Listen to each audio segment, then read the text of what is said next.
जय श्री कृष्णा, जय श्री कृष्णा। कहते हैं सुखदेव मुनि महाराज उस समय कृष्ण जी का भी उसी दवा प्रयोग में अवतरण हुए। महान पुरुष कृष्ण जी अवतरण राजा कंस के एक बहन थी। तो राजा कंस बड़ा भरकम, बहुत घमंडी और बड़ा शरीर में भरकम योद्धा था।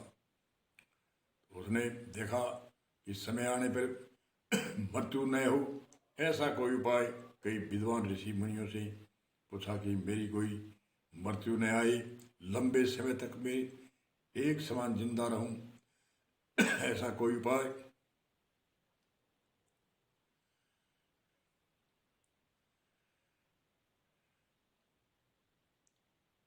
विद्वान ऋषि मुनियों ने पचांग देख करके थोड़ा बहुत अनुमान लगाया।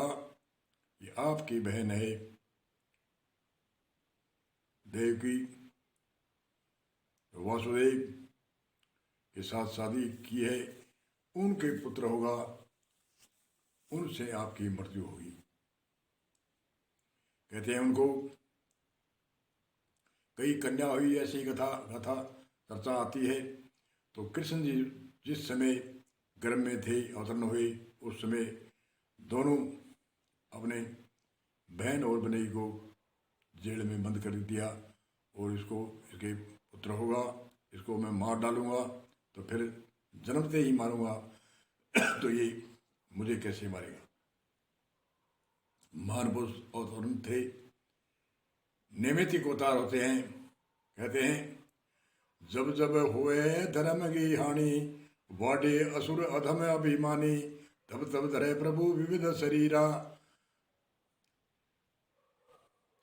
जब जब होए धर्म की हानि, बाढ़े असुर अधम अभिमानी, तब तब धरे प्रभु विविध शरीरा। हरि सदन और दुख और पीरा। उस समय महान पुरुष दवापर में कृष्ण जी महान पुरुष अवतरण हुए, नियमित रूप से अवतरण हुए। जन्म जेल में हुआ और जेल में हथकड़ी खुली और वासुदेव नंद बाबा के घर में ले गई और वहाँ कन्या थी, वह ले आई। और ऐसे कहते हैं मारने के लिए कुछ शक हुआ, विद्वानों को बुला रहे, आप कहते नहीं पुत्र होगा, जो तो पुत्र का है, परंतु कोई छलबाजी हुई है, इसलिए कंस ने कई मारने के उपाय करे। बकासुर को कृष्ण जी ने बचपन में ही, छोटी अवस्था में ही मार गिराया। बकासुर को मारा, पूतना को मारा और ऐसी लीला करी। लीला मतलब कार्य, कंस को केस से खींच करके मारा, काली नाडी में कूद करके नाक को नाथ कर ले आई। और गिरी नाम पर्वत को कहते हैं, गिरधर गिरिधर। इंद्र भगवान ने कोप किया तो इंद्र भगवान को सबक सिखाने के लिए वह बरसात करने लगा, मूसलाधार बरसाने लगा, बादल फाड़ने लगा, रात शराब बरसात हुई। कहते हैं गोकुल गांव जो पहाड़ के ऊपर बसा था, गिरी कहते हैं पर्वत को,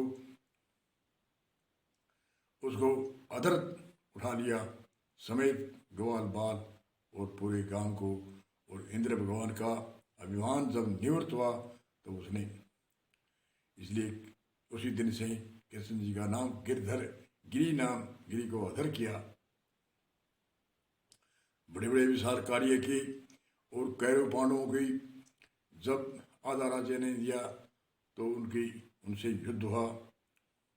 कृष्ण जी के पास दुर्योधन और अर्जुन गए, उस समय द्वारकाधीश थे कृष्ण जी, तो दोनों ने सहायता मांगी। कृष्ण जी पैर चरणों की तरफ था और अर्जुन चरणों की तरफ था और दुर्योधन शीश की तरफ था। दोनों ने सहायता मांगी, हम दोनों, हमारी युद्ध होगा, हमें सहायता के लिए आप कृष्ण जी सहयोग करो। कृष्ण जी ने कहा पहले अर्जुन पर दृष्टि पड़ी है, इसलिए पहले पहले अर्जुन की है। दुर्योधन ने कहा चलो अर्जुन। तो दुर्योधन देखता है कि फौज नहीं मांग ली, परंतु कृष्ण जी को ही अर्जुन ने मांगा, आप एक तरफ मेरे पास हो रहोगे और फौज अगर ये दुर्योधन लेना चाहता है तो एक तरफ फौज। और कृष्ण जी ने कहा अभी एक तरफ तो मैं हूँ और एक तरफ मेरी फौज है, जो चाहे सो ले लो। पहल अर्जुन की है कि उन चरणों की तरफ पहले मेरी दृष्टि पड़ी है। तो अर्जुन ने पहल हुई तो अर्जुन ने ध्यान था ये महान पुरुष अवतरण हुई है शक्ति, तो इनको मैं लूँगा तो मेरी जीत अवश्य होगी। तो अर्जुन ने कृष्ण को अपनाया और दुर्योधन ने फौज को अपनाया। ऐसे करते करते युद्ध हुआ। युद्ध में 18 दिन तक युद्ध चला और युद्ध में कौरव सभी मारे गए और एक दो स्वतमादि एक दो मचे और राजा परिषद तो गर्भ में था और गर्भ में जन्म हुआ, जवान हुआ तो राजा हुआ। यहाँ तक की कथा सुना कर गई। अगले सूत्र में बताते हैं। बोलो जय श्री कृष्णा, जय श्री कृष्ण।